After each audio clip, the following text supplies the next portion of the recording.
الحمد للہ رب العالمین، الصلاۃ والسلام علی رسولہ النبی الکریم وعلی آلہ واصحابہ اجمعین۔ الحمد للہ الذی ہدانا لہذا وما كنا لنہتدی لولا ان ہدانا اللہ۔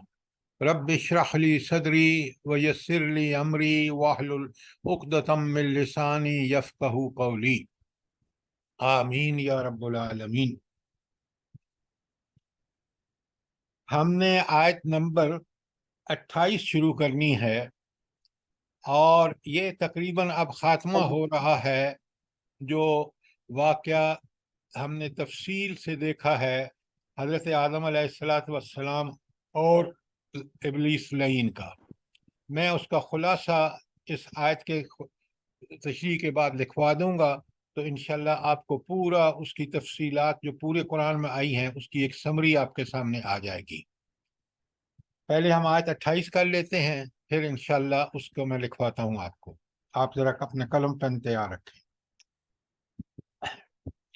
وَإِذَا فَعَلُوا فَاحِشَةً، جب بھی وہ کوئی شرمناک کام کرتے ہیں، قالوا، تو وہ کہتے ہیں، وَجَدْنَا عَلَيْهَا آبَاءَنَا، ہم نے تو اس کو اپنے باپ دادا کو کرتے دیکھا ہے۔ وَاللَّهُ أَمْرَنَا بِهَا، قسم کھا کر کہتے ہیں کہ یہ اللہ نے ہمیں حکم دیا۔ اچھا، پہلے تو یہاں رک جائیے، ہم اس کی تشریح سمجھ لیں۔ یہ اصل میں قریش جو تھے نا، قریش مکہ، وہ آپ کو پتہ ہے ننگا طواف کرتے تھے، اور اس کے بعد کہتے کیا تھے؟ بالکل یہی ان کی دلیل تھی کہ جب یہ ایسی فحاشی کا کام کرتے تو وہ کہتے کہ ہمارے باپ دادا بھی یہی کرتے رہے، اور ظاہر ہے انہوں نے اللہ کے حکم سے ہی کیا ہوگا نا۔ اب یہ بات ان کو کہنا، اب اللہ تعالیٰ آگے فرما رہے ہیں، قل، اے نبی کریم صلی اللہ علیہ وسلم ان کو بتا دیجئے، ان اللہ لا یأمر بالفحشاء، اللہ تعالیٰ کبھی فحاشی کا حکم نہیں دیتا۔ اتقولون علی اللہ، کیا وہ اللہ کے بارے میں وہ باتیں کہتے ہیں ما لا تعلمون، وہ جو جانتے نہیں ہیں۔ یعنی اللہ رب العالمین جیسی ہستی کبھی بے شرمی اور اس کا فحشی کا حکم دے سکتا ہے؟ اللہ کون ہے بھلا؟ اللہ ہے سبحان اللہ، اس میں کوئی نقص، کوئی عیب، کوئی کمزوری نہیں ہے، اس کا ہر حکم برحق۔ اللہ سے ایسی بات، اللہ کے نام پر ایسی جھوٹ بولنا، یہ قریشی، اور جب انسان بت پرستی اور شرک میں ملوث ہو جاتا ہے اور شیطان کے کہنے پہ چل پڑتا ہے اور پھر ننگے طواف کرتا ہے، تو وہی یہ بات کہہ سکتا ہے، ورنہ جس کا اللہ سے تعلق ہو، وہ جو اللہ کو سمجھتا ہو، سبحان اللہ، اللہ تو بے عیب ہے، اللہ اکبر، وہ تو سب سے کائنات میں اعلیٰ اور عرفہ ہے، وہ ایسی گندی باتوں کا حکم دے سکتا ہے؟ الحمدللہ، ساری خوبیاں، ساری اچھائیاں بالکل انتہا پر اس کے لیے ہے۔ لہذا یہ تھا ان کا کی دلیل اس فحش کام کرنے میں، اور اللہ کا یہ ہے جواب۔ تو بات کو اچھی طرح ہم سمجھ لیں۔ اب اگر کوئی آپ کا سوال ہو اس حوالے سے اس آیت میں تو بات کریں، ورنہ پھر میں آپ کو کچھ چیزیں لکھوا دیتا ہوں۔ کوئی سوال نہیں ہے؟ اب لے لیجیے نا اپنا پین اور قلم، کاغذ۔ شیطان کے اغراض و مقاصد، دیکھیے جب تک ہم اپنے دشمن کو ٹھیک ٹھیک نہیں پہچانیں گے تو ہم اس کے خلاف منصوبہ بندی نہیں کر سکتے۔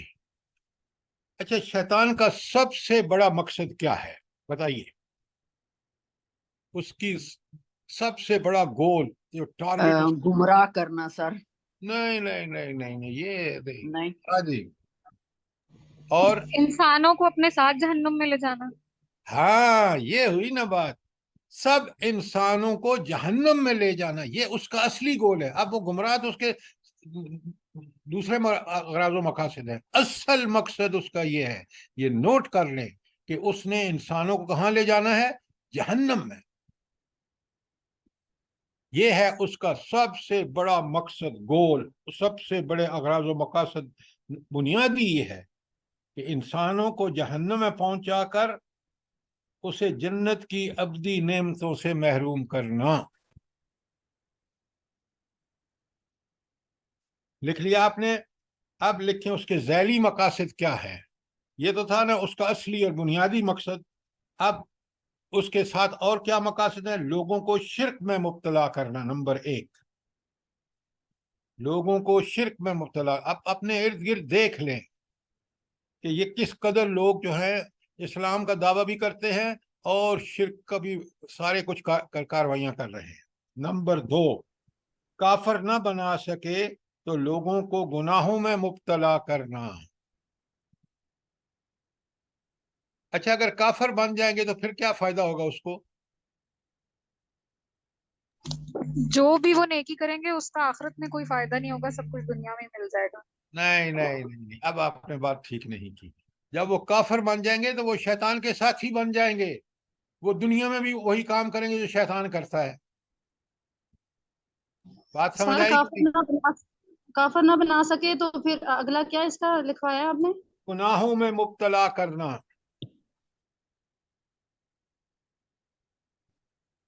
نمبر 3، بندوں کو اللہ تعالیٰ کی اطاعت سے روکنا.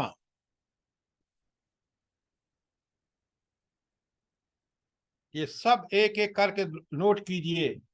نمبر 4، عبادت اور اطاعت میں خرابی پیدا کرنا. سر 3 والا بول دیں. بندوں کو اللہ تعالیٰ کی اطاعت سے روکنا.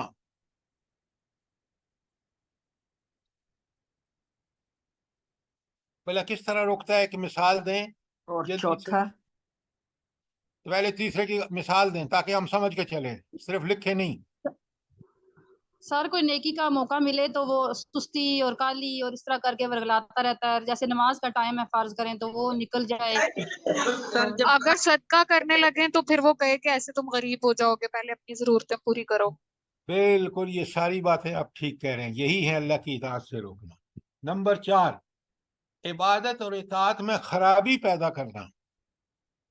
عبادت و اطاعت میں خرابی پیدا کرنا. جلدی سے اس کی مثال دیجئے. سر جیسے معاشرے میں آج کل وہ شارٹ کٹ نکال لیے گئے. اصل عبادت کو چھوڑ کے تو چھوٹے چھوٹے یہ کام کر لو تو اتنا ثواب ملے گا اور یہ ہوگا، تو یہ اس طرح کی اصل ایک، عبادت چھوڑ کے تو. ہاں، ایک تو یہ ہو گئی. دوسری، دوسرا یہ کہ وہ اپنے جب تھوڑی بہت بھی عبادت کر لو تو وہ گمان یہ دلائے کہ تو بہت نیک ہو گیا، بہت نیک ہو گیا. اچھا نیکی کے تکبر میں بھی مبتلا کر دینا. اچھا، میں آپ کو بتاتا ہوں ایک بڑی آسان سی. ٹھیک کہہ رہے ہیں آپ نماز پڑھ رہے ہیں، شیطان بار بار آپ کو الٹے سیدھے خیال آپ کے ذہن میں ڈال رہا ہے، تو یہ عبادت میں خلل پیدا کرنا، اطاعت میں خرابی پیدا کرنا، یہ آپ کی بڑی واضح مثال ہے.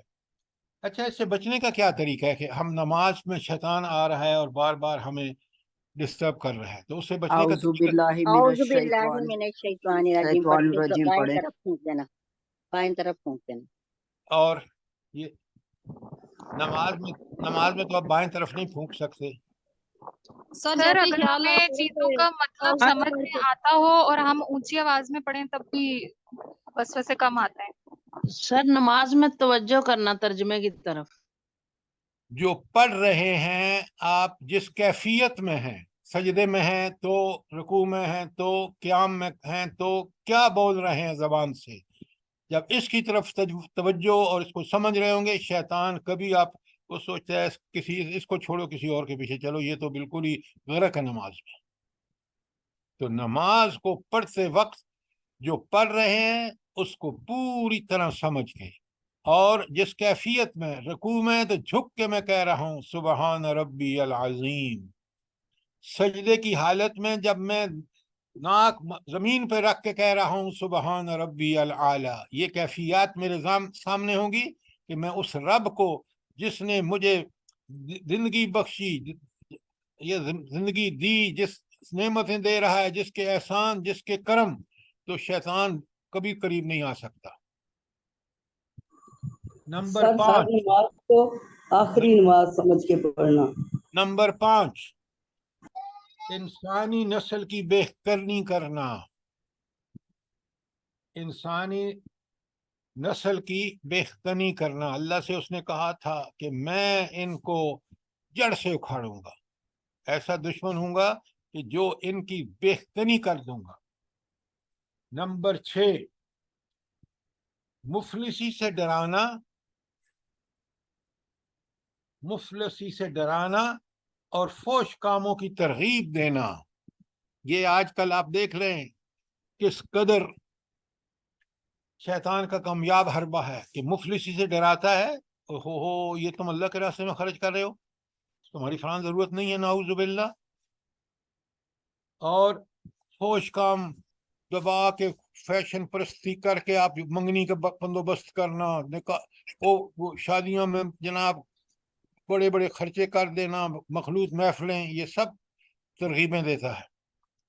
اور آخری نمبر 7، جسمانی اور ذہنی اذیت دینا، یہ بھی شیطان کا کام ہے مومنوں کو، جسمانی اور ذہنی اذیت دینا۔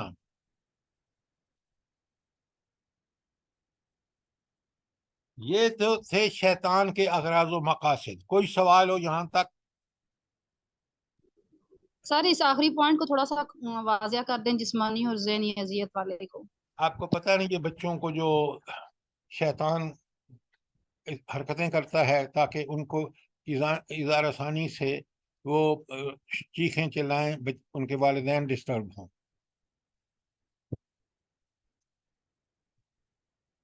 اب لکھیے انسان کو گمراہ کرنے کے شیطانی ہتھ کنڈے، یہ پہلا تھا نا شیطان کے اغراض و مقاصد، اب ہے انسان کو گمراہ کرنے کے شیطان کے کیا ہتھ کنڈے ہیں۔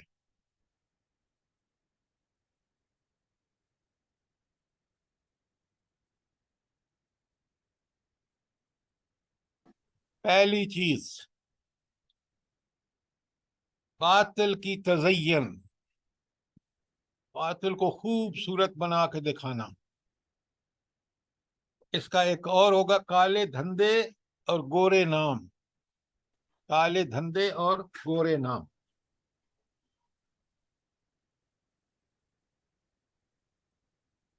اچھا، اس کے آگے اب آیات کے حوالے لکھے کہ میں یہ اس کا بیان ہے۔ سورہ ہجر آیت 39-40، سورہ ہجر آیت 39-40، سورہ نحل آیت 63 اور سورہ حامیم سجدہ آیت نمبر 25۔ بیٹا بہت اچھی طرح کرنا، اچھی طرح کرنا۔ لکھ لیا آپ نے؟ سر حامیم سجدہ کی کون سی ہے؟ 25 اب آپ کا ہوم ورک یہ ہے کہ ان سب دیکھیں، یہ پورا خلاصہ قرآن کا آپ کے سامنے ہوگا اس واقعے کا۔ دوسرا اس کا ہتھ کنڈا کیا ہے؟ یہ تو پہلا تھا نا باطل کی تزین یا گورے دھندے اور کالے دھندے اور گورے نام۔ نمبر 2، جھوٹا وعدہ اور جھوٹی امیدیں۔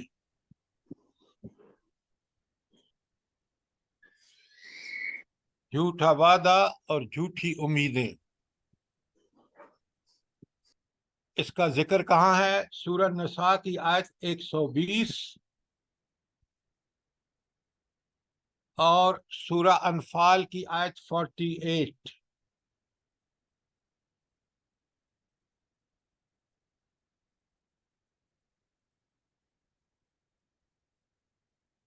آگے چلیں، نمبر 3، تیسرا ہتھ کنڈا کیا ہے اس کا؟ انسان سے باطل ہمدردی، کبھی دشمن کے روپ میں نہیں آتا، بڑا دوست بن کے آتا ہے، جیسے حضرت آدم اما حوا کے پاس گیا تھا۔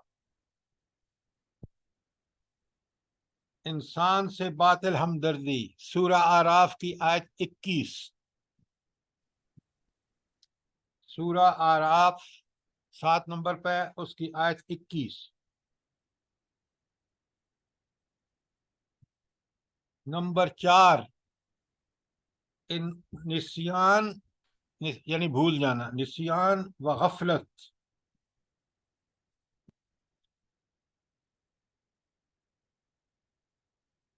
بھلا یہ کیا ہوتا ہے؟ نسیان اور غفلت کیا چیز ہے؟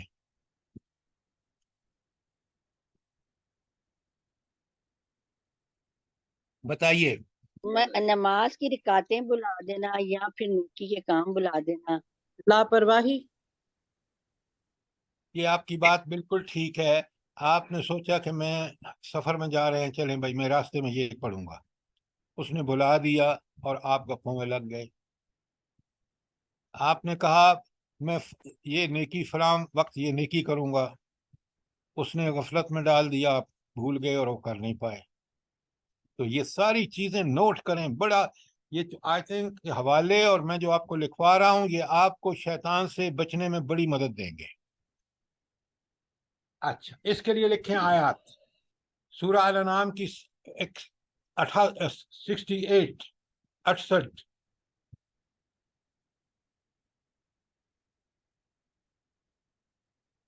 سورہ کہف کی آیت 24. سورہ کہف آیت 24.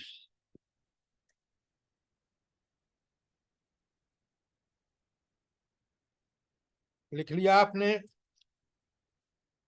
اور ایک اور ہاں ایک اور آیت ہے اور وہ ہے سورہ غاشیہ. ساری سورہ غاشیہ نہیں ہے، 58. سورہ مجادلہ، غاشیہ نہیں، سورہ مجادلہ آیت نمبر 19. یہ 3 آیتیں ہیں نسیان اور غفلت کے حوالے سے. نمبر 5، 5واں ہتھ کنڈہ کیا ہے اس کا؟ شیطانی اور طاغوتی فوجوں کا خوف دلانا. شیطانی اور طاغوتی فوجوں کا خوف دلانا کیا مطلب؟ جلدی بتائیے.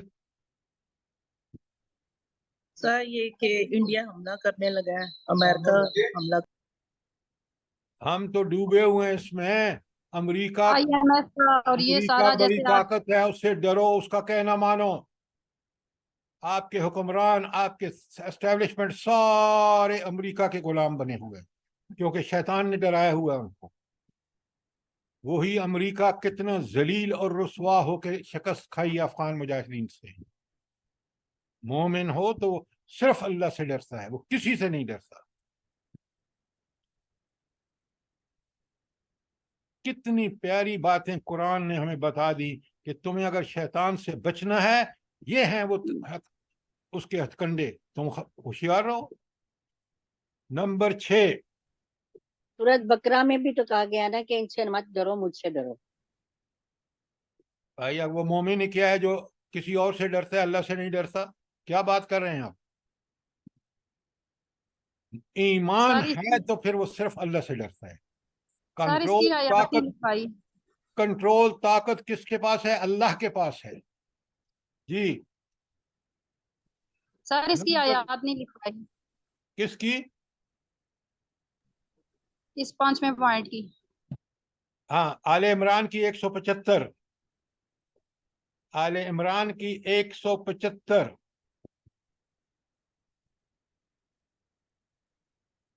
آگے لکھیں نمبر 6. نفس کی محبوب چیزوں کے ذریعے نفس پر قبضہ. نفس کی محبوب چیزوں کے ذریعے انسانی نفس پر قبضہ. اس کی آیت ہے آراف کی آیت 20. کیا مطلب ہے اس کا؟ کہ نفس کی محبوب چیزوں کے ذریعے نفس پر قبضہ. مال سے محبت اور اولاد سے محبت. بالکل ٹھیک ہے. آپ کو بہت کپڑے پسند ہیں، اب آپ کو اتنا کپڑوں کا شوقین بنا دیا کہ سر آپ، آیت کون سی بتائیے؟ میں نے بتائیے سورہ آراف کی آیت نمبر 20. تو ہم اچھی طرح سوچیں کہیں ہمارے نفس پر اس نے قبضہ تو نہیں کر لیا. ہمارے نفس کی جان کے اس کی کمزوری کیا ہے؟ کپڑے ہیں، مال ہے، اولاد ہے، وغیرہ وغیرہ. تمام حب الشہوات. حب الشہوات، بالکل. سر چیزوں کے علاوہ بھی تو چیزیں اس میں آتی ہیں جیسے شہرت وغیرہ. سب چیزیں نفس کو محبوب ہے. شہرت بالکل آپ نے ٹھیک کہا. بے شمار. دیکھیں اب آپ کو خود سمجھنا ہے، آیت کو پڑھ کے پھر آپ اپنا ایک نوٹ بنائیں، لکھیں کہ یہ نفس کی جو ہیں محبوب چیزیں یہ ہو سکتی ہیں. اور اگر نفس کی محبوب چیزیں دیکھنی ہیں تو سورہ آل عمران کی آیت 14 دیکھ لیں، سورہ آراف آیت نمبر 14. آگے لکھیں اس کا شیطان کا ہتھ کنڈا کیا ہے، نمبر 7، جوا، شراب، بت پرستی، فالگیری. جوا، شراب، بت پرستی، فالگیری. آیت لکھیں سورہ مائدہ آیت نمبر 90 اور 91.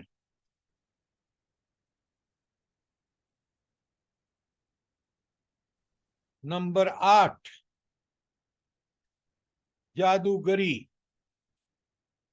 آپ کو پتہ ہے سر یہ جادو، کون سی صورت تھی شیطانی ہتھ کنڈے والی؟ یہ سورہ مائدہ کی آیت 90 91.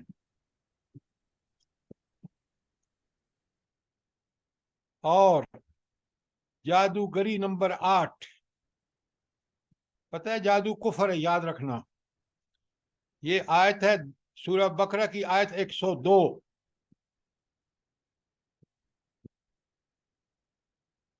اور آخری شیطان کا ہاتھ کنڈا نمبر 9 جو ہے وہ وسوسے ہے. بڑی کامیابی سے پلٹ پلٹ کے آتا ہے تاکہ انسان کو اس کے وسوں میں ہی کھویا رہ جائے.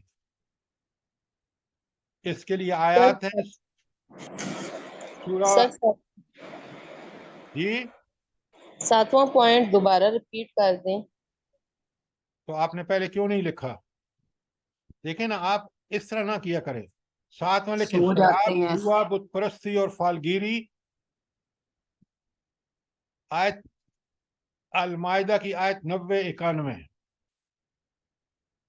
کتنے لوگوں کا وقت ضائع ہوتا ہے. 8 نمبر جادوگری، اور آیت ہے سورہ بقرہ کی 102. اور 9 نمبر وسوسے، سورہ طٰہٰ کی آیت 120.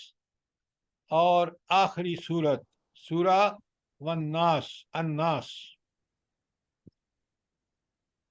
اب آپ کے پاس بالکل 2 چیزیں مکمل ہو گئیں پورے قرآن سے، ایک شیطان کے اغراض و مقاصد اور دوسرے انسان کو گمراہ کرنے کے لیے شیطان کے ہتھ کنڈے.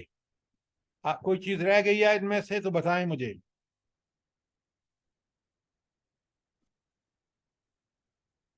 اب ہمیں کیا سمجھنا چاہیے ذرا بتائیں جلدی سے. اس آپ سے قرآن بچنے کے، کے طریقے. ہاں، شیطان کا مقابلہ کرنے کے لیے مومن کے ہتھیار. شیطان کا مقابلہ کرنے کے لیے مومن کے ہتھیار نمبر 3. پہلا نمبر ہوگا اس کا احتیاط. بڑے کیئرفل رہیں، بہت دیکھیں یہ شیطان کہیں ہمیں گمراہ تو نہیں کر رہا. احتیاط کے لیے سورہ آراف کی آیت 27.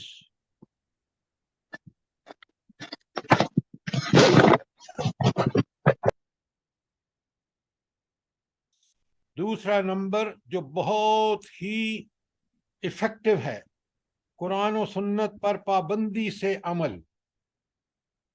قرآن و سنت پر پابندی سے عمل. آپ کو پتہ ہے جب انسان قرآن و سنت پر عمل کرتا ہے تو وہ کس کا بندہ بن جاتا ہے؟ جی اللہ کا بندہ. اللہ کا بندہ بن جاتا ہے. جب اللہ رحمان کا کا. بندہ بن جاتا ہے تو شیطان اس پر کچھ بھی نہیں کر سکتا. تو ہمیں اللہ کا بندہ بننا چاہیے، قرآن و سنت پر عمل. سورہ بقرہ کی آیت 208. یہ میں نے اکثر آپ کو کہا یاد کریں. کیا ہے سورہ بقرہ کی 208؟ چھوٹی چھوٹی آیتیں ہیں. ادخلوا فی السلم کافہ، پورے کے پورے دین میں داخل ہو جاؤ. ادخلوا فی السلم کافہ، دوسرا ہے سورہ بقرہ ہی کی آیت 168.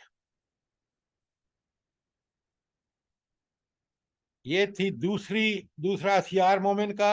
نمبر 3، شیطان کے بچاؤ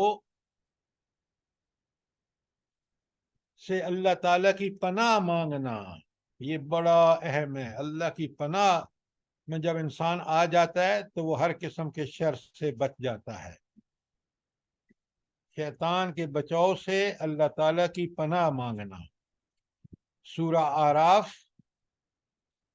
اس کی آیت 190 اور آیت 200. 2 آیتیں ہیں سورہ آراف کی، 190 اور 200. اسی طرح یہی چیز آپ کو اللہ کی پناہ مانگنی چاہیے. سورہ المومنون 23 نمبر پر ہے قرآن میں. اس کی آیات ہیں 97 اور 98.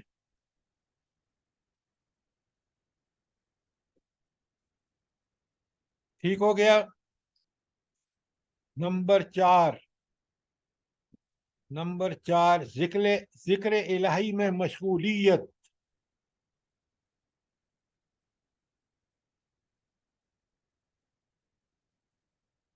حدیث ہے، آپ کو اچھی طرح پتا ہوگا. کیا ذکر الہی میں مشغولیت، مشغول ہونا.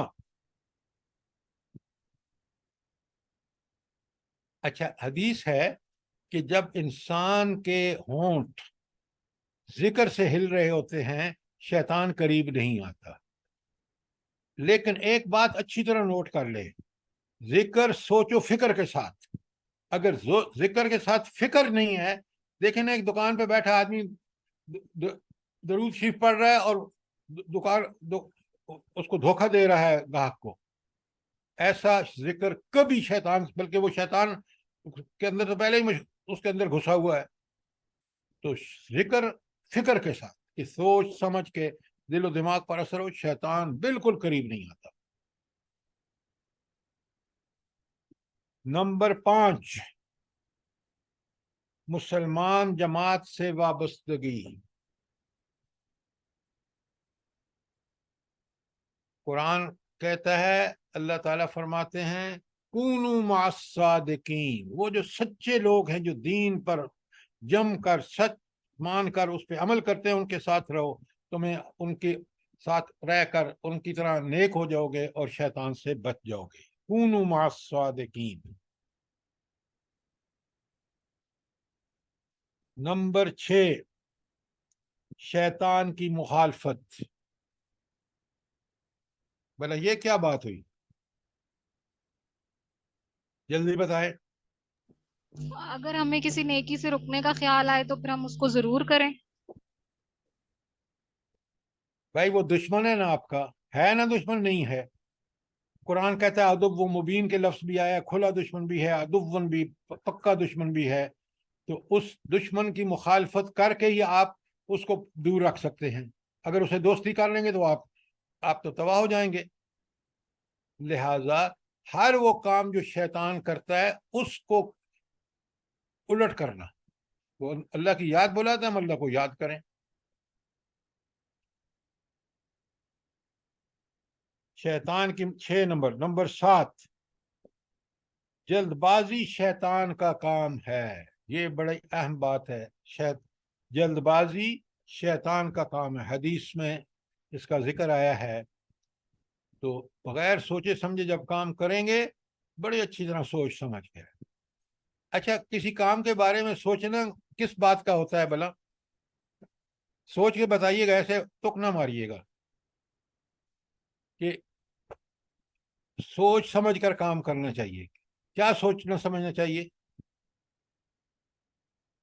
یہ کہ یہ سنت اور قرآن کے مطابق ہو. Very good, very good. کہ یہ دیکھنا کہ یہ کام قرآن و سنت کے مطابق ہے یا نہیں. Very good. یہ ہوئی نا بات. اچھا، 8واں پوائنٹ بڑا اہم، توبہ استغفار. یہ مومن کو سے اگر بھول چوک بھی ہو جائے، نہ بھی ہو، دیکھیں حضور نبی کریم صلی اللہ علیہ وآلہ وسلم جیسی ہستی دن میں 100 مرتبہ استغفار کرتی تھی، تو ہم بھی اسی سے کام لیں، یہی ہماری نجات کا ذریعہ ہے، اس کو اپنی عادت بنا لیں۔ آپ کو پتہ ہے حضور نبی کریم صلی اللہ علیہ وآلہ وسلم جب فرض نماز سلام پھیرتے تھے تو فرماتے تھے اللہ اکبر، اور 3 دفعہ استغفر اللہ استغفر اللہ استغفر اللہ۔ آپ کو اگر یاد نہیں ہے تو یاد کر لیں، اور وہ کیا ہے؟ وہ ہے سید الاستغفار۔ اور آخری بات کہ مومن کا ہتھیار 9 نمبر جو ہے وہ وسوسوں کا علاج۔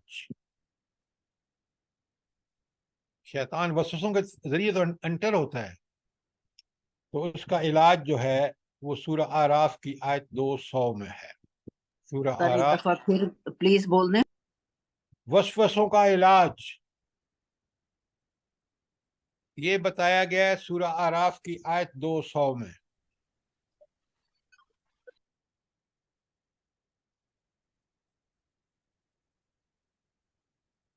میں نے آپ کو 3 چیزیں لکھوائی ہیں۔ نمبر 1 شیطان کے اغراض و مقاصد 7 نمبر۔ دوسرا میں نے آپ کو لکھوایا ہے شیطان انسان کو گمراہ کرنے کے شیطان کے ہتھ کنڈے، وہ 9 تک 1 to 9، اور شیطان کا مقابلہ کرنے کے لیے مومن کے ہتھیار 1 to 9۔ یہ پورا خلاصہ ہے شیطان کے بارے میں جو آپ دیکھ رہے ہیں پورے قرآن سے، ایسا ہی ہے۔ جی سر، بہت جامع ہو گیا یہ سارا۔ تو اللہ تعالیٰ مجھے بھی اور آپ کو ان سب چیزوں کو سمجھنے کی، دیکھیں اور دوسرے لوگوں کو بھی شیئر کریں یہ چیزیں، جو بتنا چاہتے ہیں، جو درس میں شامل نہیں ہو سکتے، تو آپ ضرور، یہ ہمارے ہینڈ آؤٹ موجود ہیں تفصیلاً ہماری ویب سائٹ پہ alfawz.pk میں، آپ یہاں وہاں جا کے یہ پورے ہینڈ آؤٹ لیکچر دیکھ سکتے ہیں، ڈاؤن لوڈ کر سکتے ہیں۔ جی سر، میں تو کرتی ہوں، بلکہ میری تو زبان پہ اتنا چڑھ جاتا ہے کہ جو پہلی فون آتی ہے وہ سارا ہی آپ کا درس ریپیٹ کر دیتی ہوں۔ جزاک اللہ خیر، جزاک اللہ۔ یہ اللہ تعالیٰ ہم سب کو قرآن کے ساتھ ایسا ہی تعلق قائم کرنے کی توفیق عطا فرمائے۔ آمین۔ اور سب لوگ یوٹیوب چینل سے بھی پڑھا کریں نا، وہاں سے بھی سنا کریں اور لائک کیا کریں۔ جی یہ بھی میں کہتی ہوں۔ جی اتنے سارے آپ ہم اس وقت لسنر ہیں، لیکن یوٹیوب کو بہت کم لوگ جو ہیں وہ لائک کرتے ہیں، اور نہ سنتے بھی کم لوگ ہیں۔ ہم سب لوگ اس کو سنیں گے تو اور لوگ بھی پھر اٹریکٹ ہوں گے نا۔ اللہ آپ کو جزائے خیر دے۔ بالکل آپ نے ٹھیک کہا، اپنے دوسرے دوستوں سے شیئر کیجئے یہ یوٹیوب، تاکہ وہ بھی قرآن، کم از کم قرآن سنیں گے، آپ ہی کو اللہ تعالیٰ اس کا اجر دے دے گا۔ اور صدقہ جاری۔ یہ آپ کی بات بالکل ٹھیک ہے۔ ہم سب دیکھیں، اگر ہم نے دعوت کا کام نہ کیا، اور آپ کو بڑا آسان ہے کہ لوگوں کو کہیں کہ انفارمیشن چاہیے، یہ ویب سائٹ ہے alfawz.pk، اور اگر درس قرآن کے دروس سارے کے سارے موجود ہیں یوٹیوب پہ۔ السلام علیکم وعلیکم السلام۔ سر، میں ایک بات کہنا چاہتی ہوں تھوڑی سی، یہ نا غفلت کے حوالے سے سر۔ تو انسان کی کچھ کمزوریاں ہیں نا، یہ غفلت جو ہے سب سے بڑا دروازہ شیطان کا ہمارے اوپر۔ آپ کی آواز نہیں آ رہی سر، غفلت جو ہے یہ سب سے بڑا دروازہ ہے شیطان کا ہمارے اندر داخل ہونے کا، ٹھیک ہے سب۔ تو انسان کی کچھ کمزوریاں ایسی ہیں جو بند دروازے کھول دیتی ہیں۔ سب سے پہلے غصہ ہے، ٹھیک ہے، غصہ ہے، پھر حسد ہے، پھر حرص و لالچ ہے۔ یہ چیزیں جو ہے نا یہ بھی اسی میں آ جاتی ہیں میرے خیال۔ کہ آپ جب جائیں گے نا اس پہ ویب سائٹ پہ اور وہاں سے ڈاؤن لوڈ کریں گے لیکچر، تو ایک ایک چیز لکھی ہوگی وہاں پہ۔ اب یہاں ان چیزوں کا موقع نہیں تھا، میں نے آپ کو خلاصہ سارا بیان کر دیا۔ اب چلیے، اگر کوئی سوال نہیں ہے تو ہم آیت نمبر 29 پر چلتے ہیں۔ قرآن سر ایک کریم۔ کمنٹ، جی ایک کمنٹس کر سکتے ہیں؟ جی ضرور۔ سر یہ جو یہ شیطان کی مخالفت والا ہے، تو یہ اتنا مطلب پراسر یہ بات ہے کہ میرا بیٹا 10 سال کا ہے، اور میں جب کوئی غلط کام کرتا ہے اگر ویسے منع کروں تو وہ نہیں اس کو سمجھ آتی. میں کہتی ہوں یہ شیطان ہے تمہیں اکسایا، ہم نے تو شیطان کو ہرانا تھا، تو وہ فوراً اس کے ذہن میں بات بیٹھتی ہے کہ شیطان کو ہرانے کے لیے مجھے یہ کام اس کے بدلے میں کرنا ہوگا. تو یہ بات بڑی بچوں کے اوپر یہ بات بڑی اثر کرتی ہے. جزاک اللہ. یہ دیکھیں، یہ ہے انسان کی نفسیات کو دیکھ کے اور پھر اس کو قرآن کی دعوت اس اینگل سے اس کو اپروچ کرنا، وہ بڑا جلدی سمجھ جاتا ہے. بڑی اچھی مثال انہوں نے دی ہے. بچوں میں یہ ہوتا ہے کہ میں نے ہرا دیا، اب آپ اس کو شیطان کی طرف جب لگا دیں گے تو وہ فوراً مانے گا بھی، اور وہ شیطان کو ہرانے کے اسی چکر میں وہ عادی ہو جائے گا نیکیوں کا اور برائیوں سے بچنے کا. جزاک اللہ، یہ بہت اچھی بات آپ نے بتائی ہے. ایسے تجربات ضرور شیئر کیے کریں. اب آئیے آیت نمبر 29 پہ. اب پیچھے آپ نے دیکھا تھا کہ آیت 28 میں کہ اللہ تعالیٰ فحاشی کا حکم ہرگز نہیں دیتا، وہ تو پاک صاف برحق ہستی ہے، وہ کس طرح اس گندی چیز کا حکم دے سکتی ہے؟ وہ تو اس سے روکنے کا حکم دیتی ہے. اب ذرا دیکھیں رب نے کس کا حکم دیا ہے، بڑے غور سے دیکھیے. قل، اے اللہ کے رسول ان کو بتاؤ، امر ربی بالقسط، ان سے کہو میرے رب نے تو راستی اور انصاف کا حکم دیا ہے. یہ کیا بات ہے! آپ دیکھیں رب کی شان دیکھیں کہ وہ کس طرح بے حیائی کا حکم دے سکتا ہے. وہ تو انصاف، عدل اور قسط کا حکم دیتا ہے. نمبر 1، وَأَقِيمُوا وُجُوهَكُمْ عِنْدَ كُلِّ مَسْجِدٍ، اور اس کا حکم تو یہ ہے کہ ہر عبادت میں اپنا رخ ٹھیک رکھو. یہ رخ کس کی طرف ہونا چاہیے؟ قبلہ کی طرف، اور توجہ کس کی طرف ہونی چاہیے؟ اللہ کی طرف. اللہ کی طرف. یہ آپ دیکھیں قرآن اور اللہ کے احکامات دیکھیں کتنے پیارے ہیں، عین فطرت کے مطابق. نمبر 1 تھا کہ امر ربی بالقسط، دوسرا تھا وَأَقِيمُوا وُجُوهَكُمْ عِنْدَ كُلِّ مَسْجِدٍ، اور تیسرا آ رہا ہے وَادْعُوهُ مُخْلِصِينَ لَهُ الدِّينَ، اور اسی کو پکارو اپنے دین کو اس کے لیے خالص کر کے. اطاعت بالکل خالصتاً اس کی ہونی چاہیے، اور نہ دکھاوا ہونا چاہیے، ریاکاری نہیں ہونی چاہیے، کوئی اور مقصد دوسرا نہیں ہونا چاہیے. یہی عبادت قبول ہوگی. یاد رکھیے، مخلصین لہ الدین، دین کو خالص کر کے. اطاعت جو ہے وہ پوری کی پوری اللہ کی اور اللہ ہی کے لیے ہو. تیسری بات اور چوتھی بات، کما بداکم تعودون، جس طرح اس نے تمہیں اب پیدا کیا ہے اسی طرح تم پھر دوبارہ پیدا کیے جاؤ گے. اچھا، یہ چاروں بڑی امپورٹنٹ ہیں. میں آپ سے پوچھتا ہوں کہ 4 میں نے آپ کو بتائی ہیں نا، اس میں سب سے اہم کون سی ہے؟ ساری اہم ہے. میں یہ نہیں کہہ رہا کہ نعوذ باللہ کوئی اہم ہے، کم اہم ہے، لیکن سب یہ سے اہم. دوبارہ اٹھنا، دوبارہ اٹھائے دوبارہ جائیں گے، دوبارہ اٹھائے جائیں گے. Very good, very good. تو دنیا کیسے گزارو کہ میں نے دوبارہ، اللہ نے مجھے اٹھانا ہے اور پھر اس نے ایک ایک چیز کا حساب لینا ہے. جب یہ آپ کا مطمع نظر بن جائے گا تو پھر آپ کو تلاش ہوگی کہ میرے رب نے کس چیز کا حکم دیا ہے. پہلا. پھر تم نمازوں میں بالکل اخلاص سے، کیونکہ تم نے آخرت میں اس کا حساب ہونا، بلکہ پہلے نمبر پہ ہونا ہے. تو ذرا ان چیزوں کو دیکھا کریں، اور قرآن فہمی یہی ہے کہ ہم پہلے تو نمبرنگ کریں کہ امر بالقسط 1، وَأَقِيمُوا وُجُوهَكُمْ عِنْدَ كُلِّ مَسْجِدٍ نمبر 2، وَادْعُوهُ مُخْلِصِينَ لَهُ الدِّينَ نمبر 3، اور کما بداکم تعودون آخری وارننگ. زبردست. یہ ہے فہم قرآن، اور اس کو اگر آدمی سمجھ لے نا قرآن کو، قرآن مزے دے جاتا ہے. آپ مجھے بتائیں، یہ چاروں کامیابی کے راز ہیں. اگر انسان کامیاب ہونا چاہتا ہے دنیا اور آخرت میں، یہ آیت اس کو شافی اور کافی ہے.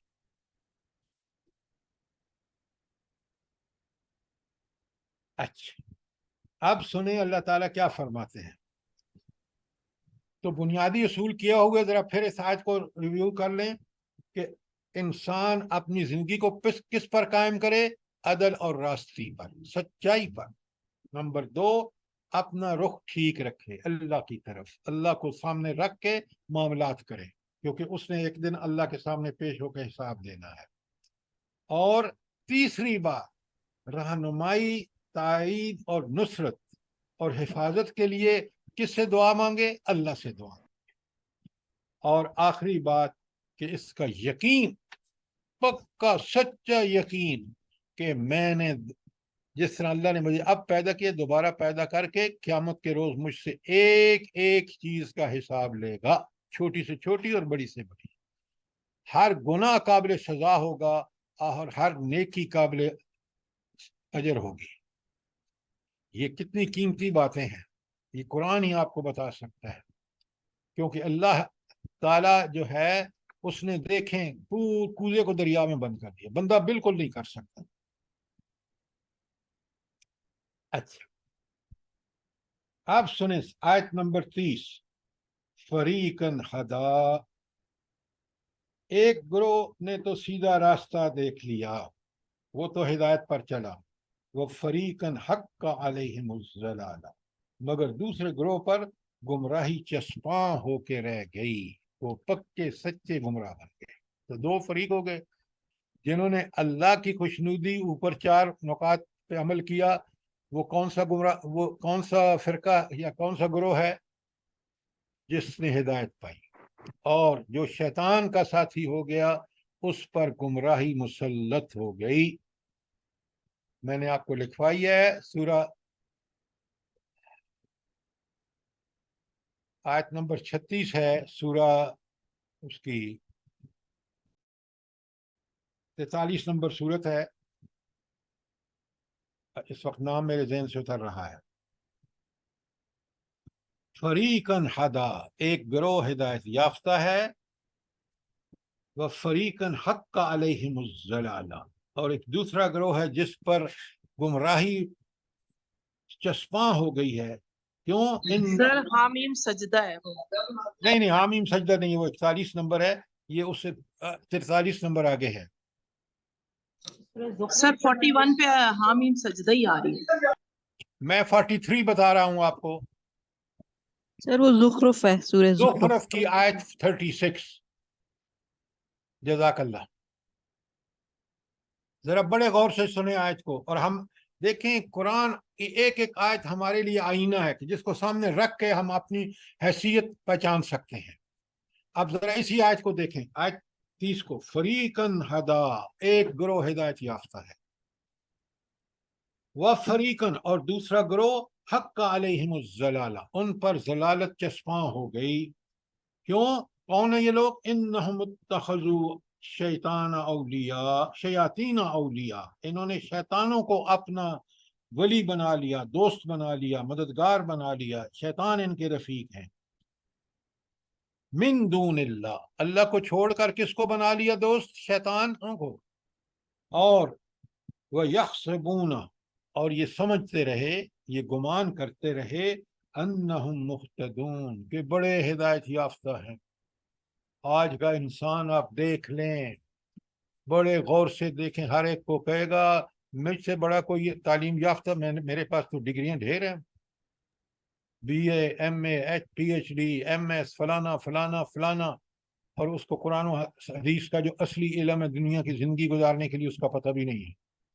اپنے آپ کو سمجھتا ہے میں تو یہ جو اسکول میں نہیں گیا نا، یہ جاہل ہے۔ تو اصل علم جو اللہ نے فرض کیا ہے مومن مردوں اور مومن عورتوں پر، وہ قرآن و سنت کا علم ہے۔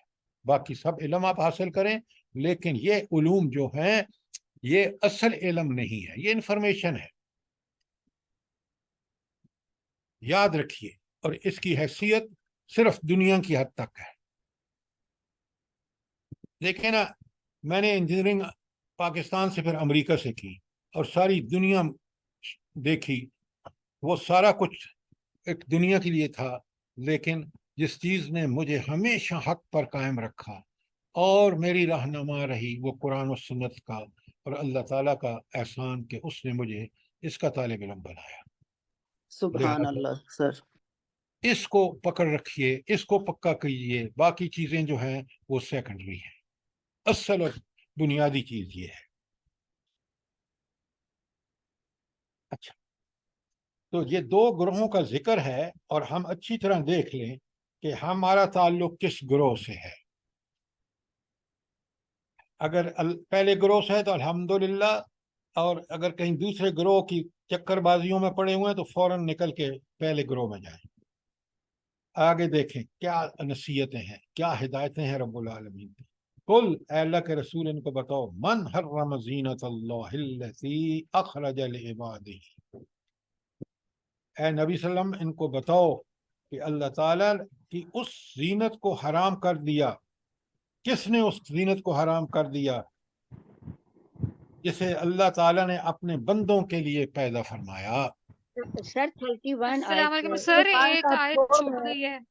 30 یا بنی آدم. ہاں ہاں ہاں ہاں، اچھا، یا بنی، ہاں جی بالکل، ساری یا بنی آدم. خطاب کس سے ہے؟ دیکھیں نا، پہلے ایک ایک لفظ کو دیکھیں. یا بنی آدم، خطاب آدم کی اولاد سے، آپ اور مجھ سے ہے. ہم سب سے خذو زینتہم عند کل مسجد. نماز کے وقت پوری طرح ستر پوشی لباس ٹھیک پہنو. یہ نہیں کہ اور اوقات میں تو آپ بڑے بن ٹھن کے دفتر میں بن ٹھن کے جائیں اور نماز میں کھڑے ہوں تو لباس ہی پورا نہ ہو. اس لیے کہ اس وقت آپ کس کی خدمت میں کھڑے ہیں، کس کی جناب میں حاضر ہیں؟ اللہ تعالیٰ کی. کل مسجد وکلو، اور کھاؤ، وشربو، اور پیو، ولا تسرفو، لیکن اسراف مت کرو. کیا مطلب ہے اس کا؟ بہت اہم ہدایت ہے لباس کے حوالے سے، اور وہ یہ ہے کھانے پینے اور لباس کے حوالے سے کہ انسان ہر حال میں اعتدال پہ رہے، چاہے وہ لباس کا معاملہ ہو، کھانے پینے کا معاملہ ہو، اور اللہ کا شکر ادا کرے کہ اس رب نے یہ مجھے لباس بھی مہیا فرمایا، اسی نے مجھے یہ کھانے کو دیا، اسی نے مجھے پینے کو دیا، اسی نے مجھے صحت دی، میں اسی کے فضل و کرم سے یہ سارے کام کر رہا ہوں. لہٰذا بنی آدم کو کہا گیا کہ لباس ہو یا کھانا ہو یا پینا ہو. سر ایک بات ہے، دیکھیں یہ اللہ تعالیٰ پہلے خدا کے لیے میری بات سنیں، بیچ میں مت بولا کریں. ابھی تو آیت باقی ہے. وَلَا تُسْرِفُوا، اور اسراف مت کرو. کیا مطلب ہے اس کا؟ آپ کو جوڑے 3 چاہیے تھے، آپ نے 6 بنوا لیے. آپ کو کھانے کے لیے 1 روٹی چاہیے تھی، آپ نے 3 روٹیاں بنوا لی. وہ 2 غریب کو کیوں نہیں دیا آپ نے؟ لہذا یہ ہے وہ حکم کہ انسان لباس ہو، کھانا پینا ہو، وہ اس میں بالکل ضروریات کو کور کرے اپنی، اس سے آگے مت بڑھے. یہی اسراف ہے. اس لیے کہ اسراف والوں کے بارے میں فرمایا انہ لا یحب المسرفین، اسراف کرنے والوں کو اللہ پسند نہیں کرتا. تو مومن کی تو کیا ہوتی ہے بات، اللہ تعالیٰ اس کے عمل کو پسند فرمائے. تو اللہ تعالیٰ اس عمل کو پسند فرماتے ہیں جس میں اسراف نہ ہو. جو بالکل دیکھیں نا، یہ آج سب سے بڑا جو ہمیں آج سیٹ بیک ہوا ہے، جس ذلت اور پستی سے ہم نے ناشکری کی ہے. ہمارے ملک میں اسراف کی کوئی حدیں نہیں تھیں جو ماضی میں آپ دیکھیں. تو اگر ہم آج بھی اللہ سے توبہ طائب ہو کر اور واپس اپنی ضروریات کے مطابق چیزوں کو استعمال کریں، اس ملک میں کوئی کمی نہیں ہے. یہ سب ناشکری کا نتیجہ ہے. اسراف کیا، ہم اللہ کے ناپسندیدہ ہو گئے. جب انسان اللہ کا ناپسندیدہ ہوتا ہے تو وہ اللہ کی لعنتوں کا مستحق ہوتا ہے، وہ اللہ کی رحمتوں کا مستحق نہیں ہوتا. یہ بات اچھی طرح سمجھیں. اب آپ فرمائیں. جی کوئی سوال، کوئی کامنٹ آ رہا تھا؟ جی سر، میں یہ کہنا چاہ رہی تھی کہ اللہ کی حدود تو یہ شروع دن سے ہے نا. تو ہم لوگ پہلے تو پرواہ کرتے ہی نہیں تھے. اب مہنگائی کے ڈر سے ہم کتنا ڈرتے ہیں کہ یہ بھی ضائع نہ ہو، یہ بھی ضائع نہ ہو، کہ ہمارے پاس پیسے نہیں ہوں گے، بچیں گے نہیں. تو اللہ کا احکام تو شروع سے ہے کہ اسراف نہ کرو. اگر اللہ کے حکم پہ چلتے تو آج یہ ہمارا حال نہ ہوتا. یہ حال اسی وجہ سے ہوا ہے. اب ہم اللہ کے ڈر سے نہیں کر رہے، اب ہم مہنگائی کے ڈر سے کر رہے ہیں. یہ بھی کوئی قابل تحسین بات نہیں ہے.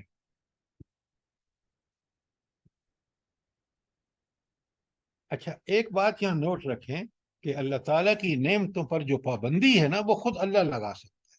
اب یہ پابندی ہے اللہ تعالیٰ کی کہ اسراف مت کرو.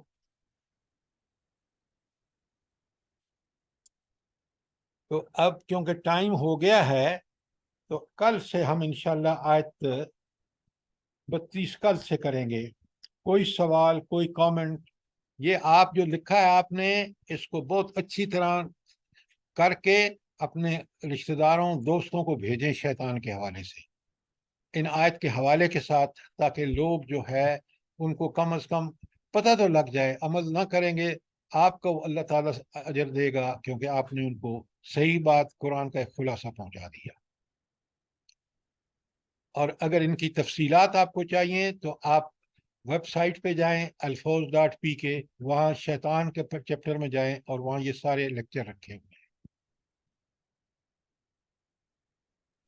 جزاک اللہ خیر سر.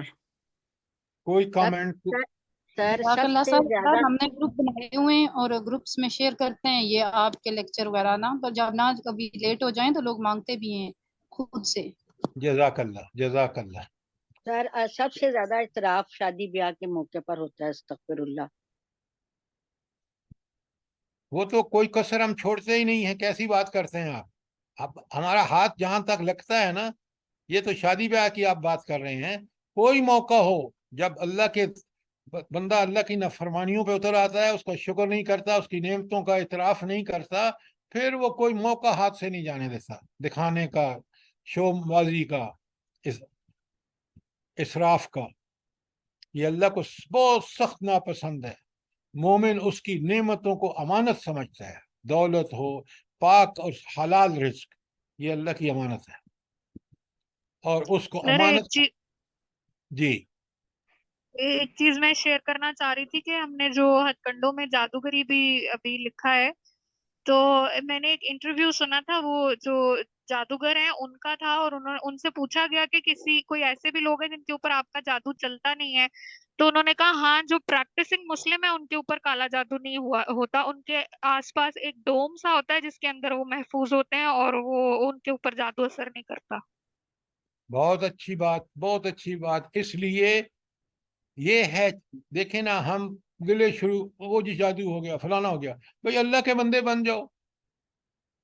آپ اگر یہ جو قرآن کی آخری 3 آیتیں ہیں، یہ جو سورہ ڈیلی آپ الملک ہے، اسی طرح آخری رکوع ہے سورہ بقرہ کا، یہ ساری چیزیں اگر آپ اپنے اوپر، تو انشاءاللہ بالکل جیسے یہ کہہ رہی ہیں، انہوں نے خود اعتراف کیا ہے جادوگروں نے کہ ہمارا جادو ریئلی پریکٹسنگ مسلم پر نہیں ہوتا.